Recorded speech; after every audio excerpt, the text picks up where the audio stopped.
Matthew, how significant is that for what you needed to know that you defend home patch against a team that's playing for final berth when you're not? So just what significance, what do you gain out of something like this game? Yeah, it's an interesting one because some would say, what are we playing for? We're playing for each other, at the moment. Disappointing not to be playing for finals, but we're playing for each other, and so that in itself is a really positive sign that we're able to, keep grinding, keep going. We've known we haven't been that far away, and tonight showed that. We were able to play our last home game in front of. I'm one-eyed, but I'd say one of the best home ground crowds and supporter base there is. And that first half was as good as it gets. Opposition teams now talk about Adelaide Oval and the atmosphere that comes with it, and they get up and they play their best footy coming here. But that first half tonight was brilliant. Our members and supporters who have stuck with us through a pretty tough season. I'm not sure what we had here, but I'd say around 40,000. And our guys, brought their best. So for us, it shows. We know there's some positive stuff coming. It's not far away. Yeah, how challenging was it to absorb? I'm looking at the heat map, and it's got you 78% defensive half, and it's really red in front of the opposition goal. Yep. So how consuming, how challenging, how demanding was it for your blokes at the back and your whole team to understand, defend, and then also to have those ability to also move it quickly away from there when you get a chance? Yeah, and the stats, I guess where the ball is determined a bit by some of the inaccuracy. I mean, they had some chances, especially in that second half. They had their opportunities to score and they didn't take them. So we're then coming out of our back half a fair bit. So the challenge was making sure we limit score. But I think we end up scoring a substantial amount from our back half. We were forced to do that, unfortunately, in the second half. Centre bounce was real positive for us. A massive step for us today. So I think kicked 6 goals from centre bounce. Another really positive area. But best part was we were under pressure. We knew that. And coming in, we were playing one of the best teams in the competition as far as their form and where they were at. They were sitting right up in the top 3 in nearly every stat. So we knew we'd be challenged. We knew we'd be forced to play some footy from our back half. And we were, and we just stuck to it. The way we set the game up early was really positive. And scoreboard pressure can add. And so when they're having set shots for goal and they're behind, it makes it tougher. So much progress have you made of absorbing and then quickly moving on to get set up guys like Fogarty and so forth? Unfortunately, we've had to do that a little bit this year. And it's not an area necessarily that we want to play the game in. Any mistakes in your back half, you're going to be punished for them. But we have worked our way through that. That ability to just grind through, never give up. And then when we give our forwards an opportunity, they show they're pretty efficient ahead of the ball. And so tonight, that was the most pleasing part. Was I thought our midfield, when the game was there, 50-50. So that first half, I thought our midfield really stood up and gave our forwards a chance, and our forwards finished the work off. How were you able to be so efficient? I know you said there that they're often so efficient. How particularly tonight were you able to do that? Do you think? I think it's just across the board. From a team point of view, I mean, you bring Isaac Rankin back in, and Isaac showed he showed why he's a very important part of our future.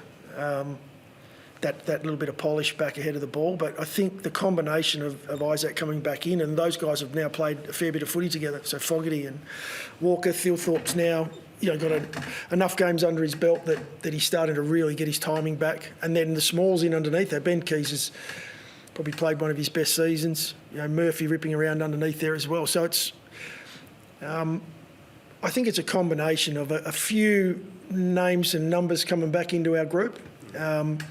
We've been challenged at times this year with not being able to keep it consistent. One or two go in, 1 or 2 come out. Tonight, I think our guys really connected up well and played our best footy. How's Walker? Sorry, I missed that. Walker. He's in the rooms and he's up and about and he's feeling pretty good. So, but we will take no risk with that, and he'll just have to get checked up, and we'll hope for the best. I think over the past 5 weeks, you're actually number 1 in the league in terms of scores from stoppages. So how have you been able to turn that into a real plus for Yeah, you? it's actually a really pleasing number. We've been looking at that closely, and if you look at the first half of the year, it wasn't the case at all. I mean, it's 18 players, but as I mentioned before, our midfield combined and connected with our forward line. Yeah, we've done a lot of work on that. Scotty Burns has done a great job, as has Nathan Van Berlo, who's our midfield coach, just to connect that together. And the connection's the most important part. Our forwards have fought now for, I'd say since the bye, we really stepped up in that area and gave ourselves the best chance to score. And so it's a bit of a combination there. The draft note said Dan Curtin, defender. You've played him as a midfielder in the SANFL and he kicks goals today. So what is he? We haven't worked that out yet, and neither's Dan. And that's the most exciting part about where Dan's at. I thought he impacted today. We played on ball for the first half, so he was part of a really important group in there. It wasn't necessarily from a stats point of view. He didn't get a lot of footy, but we moved him forward when Tex went down, and he had a nice little impact ahead of the ball. So there are still things he's working through, but it's exciting. When you draft these kids early in the draft, there's such a high expectation on them to do it straight away. We know it's going to take a little bit of time, and Dan probably doesn't know that because he's a competitor and has been his whole life. But he's doing a good job with limited opportunity at the moment. What's that do for him, considering it hasn't been easy the time you have put him out there, or it hasn't been enough time when you've put him out there? So what's that game do for him? It'll build some confidence in that. He can compete at the level. And as you mentioned, when you've got a number of strings to your bow and you can play, 3 different areas on the ground, it's quite a weapon to have. Well, I'd like to think, I think in the long term, I think he's going to be hopefully a really powerful midfielder and a big-bodied midfielder, because he's worked a lot on his contest over this sort of 6 to 8 months, and he's doing a great job in that with still a little bit to go. You touched on it during the week ahead of Fogg's 100th game in terms of his leadership and just growth of the past. So, chunks of that again tonight. Can you just talk us through some of that again in terms of what he's been doing to get to this stage where he's able to make a real imprint on the game despite only 8 touches? Yeah, so Fogg's selfless, and that's a strength. But being selfish occasionally is also a strength when you get to this level. I think most of the best players in the game have a certain amount of selfishness about how they go about it, and that's just that ruthlessness to compete. They want to be in the game all the time. I think that's one area that Fogg's added to his game. He's played some footy where, he doesn't necessarily hit the stat sheet, but some of the stuff he does off ball to create space for a teammate is outstanding. We've been working with him on, we want him to get to a point where he dominates games of footy and wants to have the ball in his hands. And I think that's what we're seeing a lot more of this year, where he has stepped up into that role. And, we know when he has the footy in his hands, there's not many that are going to stop him. He's a beast of a lad. So we're just trying to get him around the ball as much as we can. And at the moment, it's not quite midfield. So we'll keep him ahead of the ball and hopefully he can keep kicking straight. You've tripped up one finals contender. How much would you like to do it next week? We'd really like to win next week, because next week's, that game that everyone looks forward to. We get it twice a year, and it's a big one for us. And we're coming up against a team that are in good nick, really good nick. So they're setting themselves for finals. They want to keep that momentum going in. We'll be doing everything we can to keep our form off the back of this pretty good performance. Is it a classic game that gets decided on the inside again? Sorry again, Rich. Is it a classic game where it gets decided on the inside, because that's where you've been dominant on them once you've won recently? It's very important because the weapons they have in their midfield, and their ability to beat you inside and then out. You've got to bring that contest in there. Otherwise, you can be made to look a little bit off or a fair way off. They're so potent when they get their game going. We know that. So our challenge is to not allow that. And we've been able to do that the last few times. And so I think we understand what's needed. It's just a matter of, are we able to do it? Just to on, you keep throwing him some big tasks. And again tonight, Waitman, goals.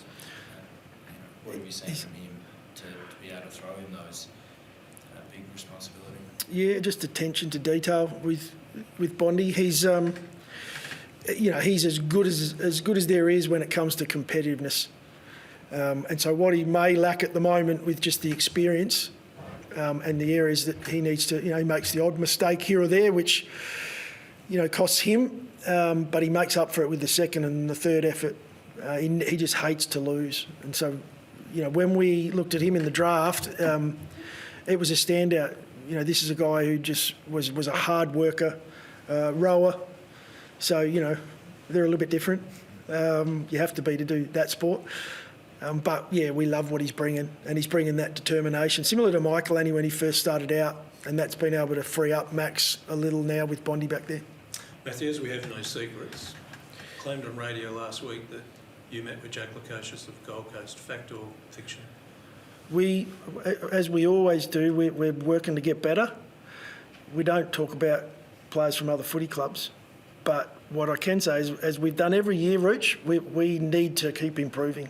And I think every team in the comp does, no matter where you are on the ladder.